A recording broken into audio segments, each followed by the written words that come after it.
Hey guys, it's been a while, eh? Kia ora. I'm Honi Rua from New Zealand, and this is my YouTube channel in Christchurch. Anyway, start off a bit of native tongue.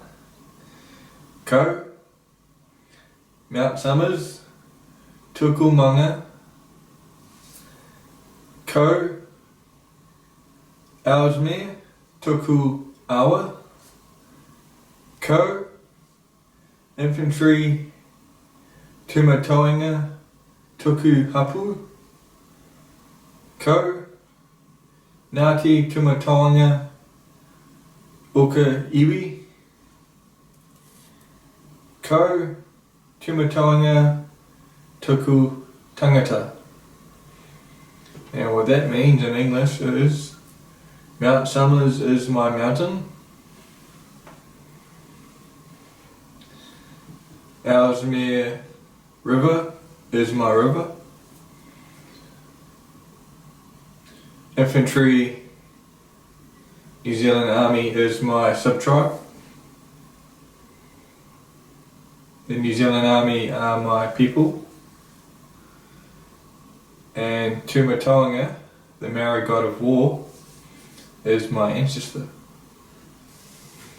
So welcome. Woohoo! You here? That's all good. Alright, scope. What are we going to cover? Well, we're going to cover the health crisis. Going to look at following instructions, how to operate in these trying and challenging circumstances. What's your bubble? Battle rhythm, your physical home bubble and how to divide that up into spaces.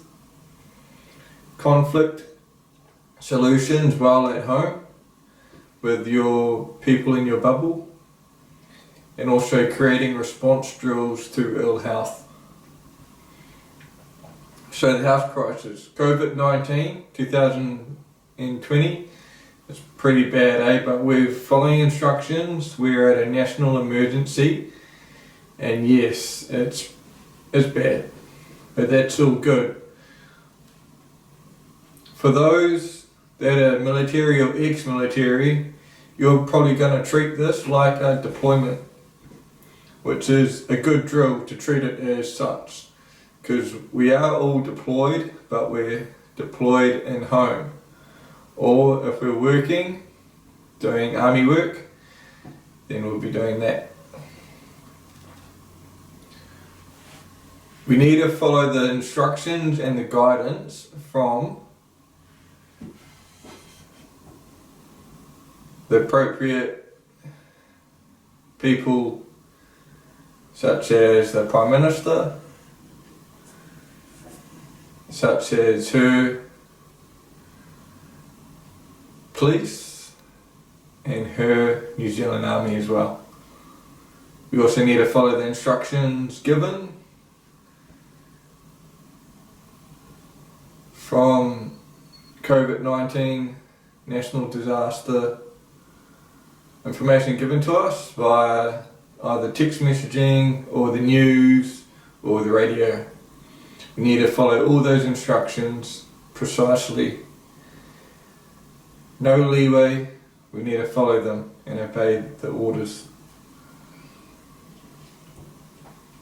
Right, how to operate in this environment? Well, you make sure that you remain calm and you don't panic. So, no panic buying. Yeah, we got that loud and clear. I think New Zealand's got that loud and clear. Also, making sure that you're not gonna go angry or upset. Make sure that your mood stays the same. Sort of plateau a bit. How do you operate in this environment? Well, you operate very, very carefully and deliberately. So when you're at home, it's like your comfort zone. But if you step out of your home, you need to plan things very carefully. Where are you going to go? what route you're taking. Also, how far is it? And making sure that you've got enough fuel for the trip. Also planning if you've got enough money to pick up those groceries. Contingency plans, do you have a spare wheel in that car of yours in case the tyre's blown? Do you have a first aid kit so you can apply self-buddy aid if you're involved in a car crash? Those sorts of things you need to think about and take those considerations. So you operate very carefully and you operate very deliberately. All your actions outside your home have to be deliberate and have to be thought out. It's not just, let's just go to the shop and get some groceries. It's, hang on a minute, do I have enough money? Where am I going to go? What's my route going to be? If there's an ill situation or if I'm involved in a car crash or if my tyre blows, do I have things on hand to help me out? So that's kind of critical. Your bubble. Your bubble is the people that you're living at home with. For myself, it's just me. So I'm pretty lucky. I've just got to worry about me. So that's it. Your bubble are the people that you love and trust, obviously, and the people that you know quite well. Because it's a month long, you're going to be with them. So make sure that if you haven't known them well, get to know them well. Ins and outs, you're going to learn all about them. Right, so your battle rhythm. Us military folk use the word battle rhythm in terms of a rhythm of living. So from say a few hours apart during the day, there's a rhythm and a cycle that we will go through.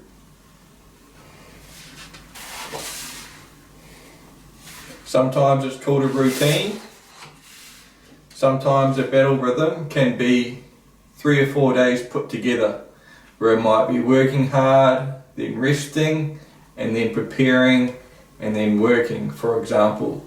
However, my battle rhythm and the battle rhythm that I want you to concentrate on is your day-to-day battle rhythm, because the best way to approach this is one day at a time.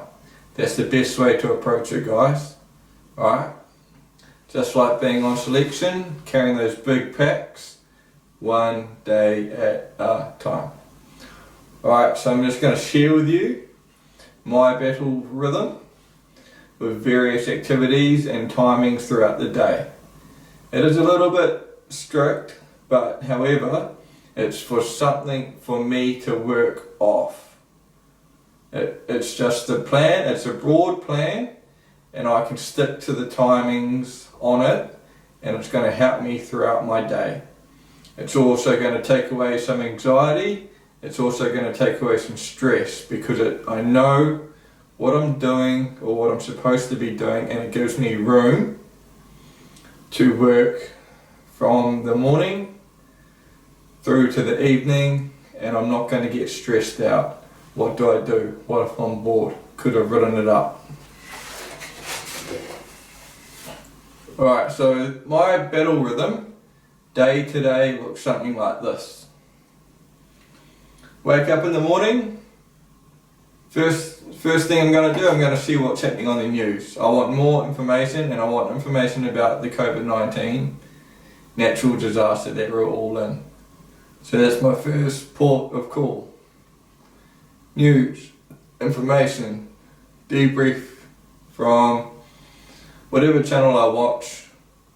It's pretty good. From there, breakfast, followed by a job. So the job that I've listed here is cleaning the house, and it's not going to be done all at once, but I can break it down into parts, cleaning room by room, day by day, as an example. You may have a job of doing a particular job in your house or your garden, such as tidying up, or maybe building something, or painting the house, or something along those lines that you can concentrate on, and it's something that's going to help your living.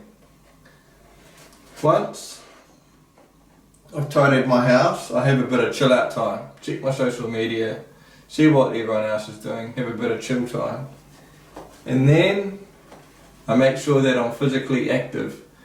Take your pet or your dog and make sure that you're physically active with your dog. My time is middle of the day, 11 o'clock. I'll go for my walk around the block, or might even do a couple of laps jogging around the block. Not far away from home, quite close in my neighbourhood. From there, I have various activities that take me through to the evening. This is quite formal and quite strict, however, it is a guide. It's something for me to work off. I don't have to stick to it. Why? Because I made it and I can adjust it. But what this does is it provides a bit of structure and a bit of formality to my day. That is going to alleviate stress, that is going to alleviate anxiety. And that's what we want to do in times like these.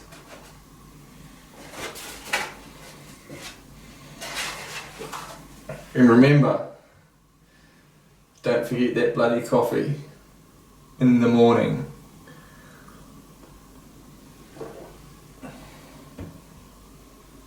Alright, the next thing I want to talk about is your physical home bubble with the people that you're with.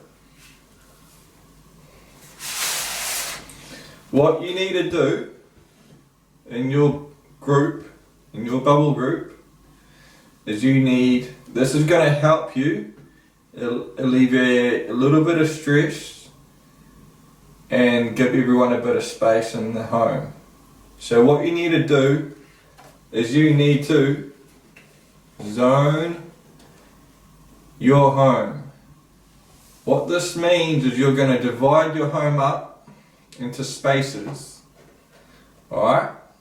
So, for the occupants that you're living with for the next month. Alright, if it is just two of you, a couple, well, you should have lots of room in the house to do this. If you're a family with kids, it's going to get a little bit more difficult, but it is manageable. So, first of all, you want to have your downtime, your quiet places, your chill out spots for each individual. Why? Because you're going to need them. You're going to need some space from everyone else. It's just natural. So, for his chill zone, it might be the games room, where he might have a PlayStation, or a computer, or his gaming, or it might be the garage, where he's working on projects, might be working on his car, might be working on building something for the garden, might be his garden shed, just something that's his space, and only his space, and only he is allowed in there. And that's the purpose of it, it's their space. And then for her, chill zone, might be a second lounge, might be a spot in the garden where it's quite nice, quite peaceful, might be a couple of chairs and a table put together out in the garden. It also might be a lounge that's got painting ready to go, it might be a lounge that's got knitting ready to go, or it might be a second lounge that's just got a bit of space with her things that keeps her comfortable, whether it be maybe another monitor for watching TV, or whether it be another console of some sort where she can play her games and she's happy. That's how it works, and that's her space for her, and no one is allowed in there. And then we have the chill zone for the children. Now this should be separate from their bedrooms, right? This is somewhere in the house that they can go to, that they know that it's got their favourite toys, but might have another technological console or TV or something, and it's something that they can go to, that's their own space and no one else is allowed in. Or it might be out in the garden somewhere, a little space that they go to, whether it be the sand pit or a swing or something that they can go to, that they know that no one else will come into. That's their space. What this does is it gives everyone a sense of, I suppose, escapeness, I guess, and also gives them time out as well if they need it.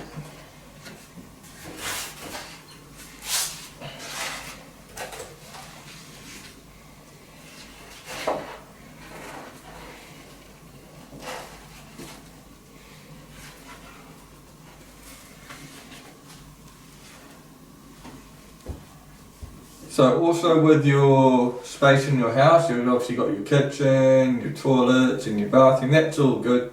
That's free for all. And your main lounge, that's free for all. But you just need those spaces so people can go there, your kids can go there, your partner can go there, and just know that they can just pick up a book or jump online and they can just escape everything. And they can just chill out and get away from what's happening, which is you're on lockdown. House rules. Alright, so that is your physical home bubble sort of.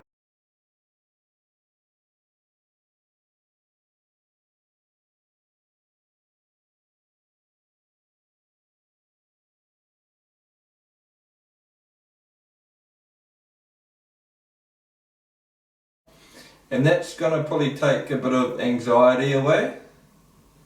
And also probably for the parents, and if you and your partner are quite, there's a bit of conflict going on, those spaces are going to help. Alright? If there's a bit of conflict going on, those spaces are going to help. Which leads me on to the next thing, which is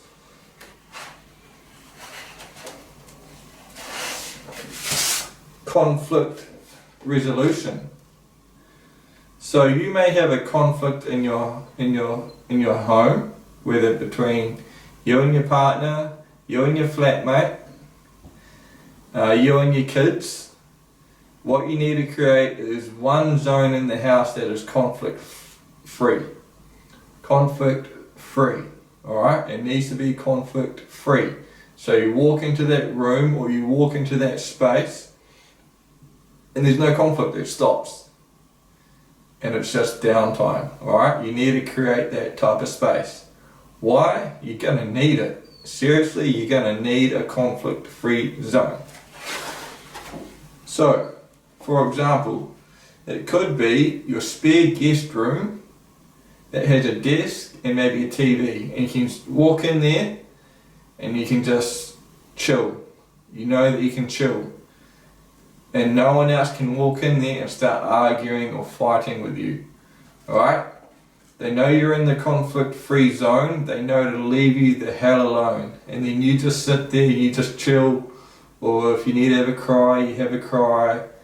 Or if the kids just need to stop fighting, send them to the conflict-free zone and they know, oh, no more fighting.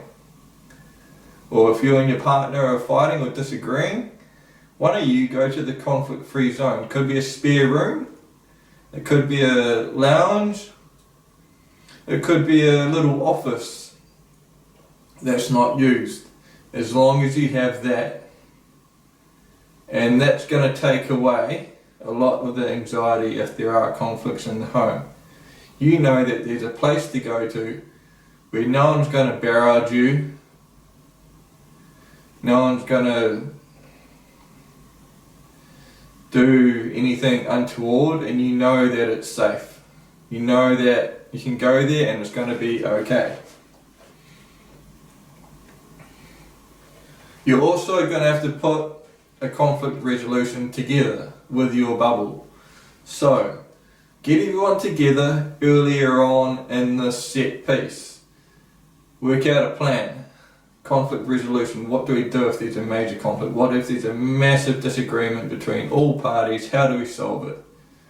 First of all, you can put a plan together. Right, if there's a conflict, we're going to solve it this way. If there's a conflict, we're going to write it down, think about it, talk about it, debate it, not argue it, and sort it out. So from there, everyone needs to be on board with your conflict resolution plan. Partners, flatmates, kids. Make sure everyone's all on the same boat. Everyone's all on the same page. Because you've got 4 weeks of this. So do it now, do it early. And it should be alright.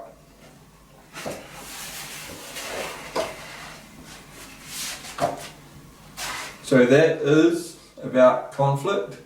That is going to alleviate a little bit of stress and anxiety, and also if there are little things in the house that tick each other off, you can bring them up and address them in that conflict resolution plan before this starts or early in the piece.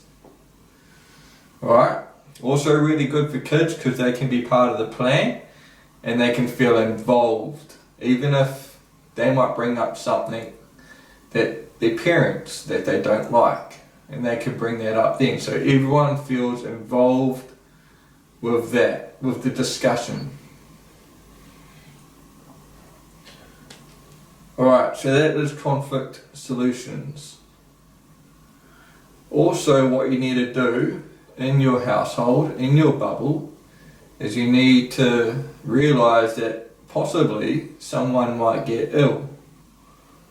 So what you need to do is you need to create your own ill health response drill. So within your bubble, create your own ill health response drill, whether it's with your flatmates, whether it's with your partner, whether it's with your partner and your kids. Then that's what you need to do, and everyone needs to be involved because this is serious. Because if you come across the symptoms of COVID-19, which you should already know by now, you need to be prepared for those symptoms and create a drill. So for example, if person A in the household has COVID-19 symptoms, they then could possibly put in the area of the household that can be locked off, that can be locked down, that can have like a physical barrier between that room and the rest of the household. So you need to come up with a drill. What happens if person B or person A or child 1 or child 2 gets ill? What are we going to do? Because there's not much support. The only support initially will be by calling up the doctors if they're available. So you need to create a response health drill, such as we're going to put child 1 right down in the far corner spare room where there is a toilet next to him, and we will make sure he is contained there. We will then feed him and he will stay in that room in containment if he gets ill. The same applies to flatmate A. If he gets ill, we will put him in, he can stay in his room, and we will make sure that we isolate that off, and then he is to stay there. This is to protect the rest of the home and the people in your bubble from being at risk. So that is that. And it's going to help. This will help alleviate stress. Because once you come across a person that is ill, that is in your bubble, you know what to do, you've already planned it out.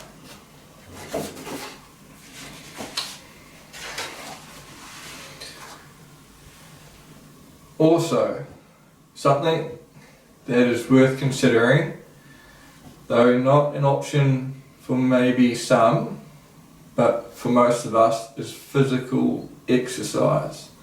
So this is exercise within our bubble location. So it's your home, your garden, your bit of lawn that's outside. It could be the driveway with good concrete. It could be a spare room that you have some gym equipment. Exercise. So you need to walk. You need to walk. You can't be dormant. You can't just stay at home. So walk around the block. Make sure that you stay on your own. Have your iPhone, have your AirPods on, and make sure you get some fresh air, because that's going to keep you, it's going to be good for your lungs. Walking around the block, getting some fresh air. And then you can also do a workout or exercises at home. And you can do this by using biometrics, which is using your own body weight as resistance. In the army we know quite a lot of biometric exercises, press-ups for an example, sit-ups for an example, using our own body weight. There's lots of exercises out there. You can look online and there's tons and tons of exercises. So you can put that into your schedule. You can exercise and put it into your schedule daily or into your battle rhythm, as I would call it. Exercising is part of my battle rhythm that I do daily or do every 1 in 3 days, for example. So this is important. This is going to keep your body moving, this is going to keep the blood pumping, this is going to keep you active and fit. It's also good for the heart and good for the mind. So make sure that you put some exercise of some sort into your battle rhythm. And that's that. So we have covered off on a few quick things that are going to help alleviate stress, anxiety. If someone has an illness in your household, in your bubble, you have created a response drill for that, so no one else gets sick. Or you can sort of stop someone else from getting sick by putting that person A or child 1 in isolation within your bubble. Talked about the battle rhythm. Talked about your home being divided up into spaces. And obviously talked about conflict solutions within your household. So these are things, and these are the tools that I'm giving you. So for the next month, it's going to stop your anxiety a wee bit and going to de-stress you. These are the tools that I'm giving to you for free. So please take these on board. Seriously, it's going to help. These tools are going to help you and your family or your flatmates or whoever you're staying with. So, as for me, well, I am in a luxury position of living by myself in my 4-bedroom house with lots of lawn and lots of garden. However, I do have one problem. I have a paper wasp nest in my backyard. So that's my only concern. Apart from that, I'm living on my own and I am in communication on my social media. I watch the news and I'm fairly happy, and I've got my own battle rhythm written up and I'm pretty much going towards that every day. So anyway, so that's enough from John. Please stay safe. Listen to all the instructions. The news is very good with the instructions at the moment. And it will continue to be like that for another 4 weeks or more. The media are not nasty people. They're doing a very, very good job, so listen to them. So, that's me. And those are my tools that I've given to you and hopefully you can use them and they stop your anxiety and they will relieve the stress. So on that note, cheers. Don't forget that bloody morning coffee. And you'll hear back from me soon with some other videos. But this is my first one for the crisis. My other videos will be a bit more fun and a bit more laid back. Cheers. Nice.